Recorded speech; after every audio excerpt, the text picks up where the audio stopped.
Power star Pawan Kalyan హీరోగా సుజిత్ దర్శకత్వంలో వచ్చిన ఓజీ మూవీ బాక్స్ ఆఫీస్ను షేక్ చేసి ప్రస్తుతం ఓటీటీలో దూసుకుపోతున్న సంగతి తెలిసిందే.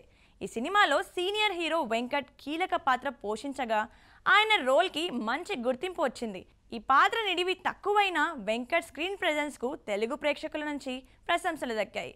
దీంతో వెంకట్ కంబ్యాక్ని ఆశిస్తున్నారు. 1998లోనే హీరోగా ఎంట్రీ ఇచ్చిన వెంకట్ ఆ తర్వాత నిలదొక్కుకోలేకపోయారు. తిరిగి ఓజీలో ఛాన్స్ దొరకడం, ఈ పాత్రకు బాగా గుర్తింపు రావడంతో వెంకట్ మళ్లీ ట్రెండింగ్లో ఉన్నారు. ఇక వెంకట్ హీరోగా రూపొందుతున్న మాస్ కమర్షియల్ ఎంటర్టైనర్ ఓం హరుడు రాజ్ తాళ్ళూరి దర్శకత్వం వహిస్తున్న ఈ చిత్రాన్ని వీఆర్ ఎంటర్టైన్మెంట్ బ్యానర్ నిర్మిస్తోంది. ఇప్పటికే విడుదలైన ప్రమోషనల్ కంటెంట్ కు మంచి రెస్పాన్స్ వచ్చింది.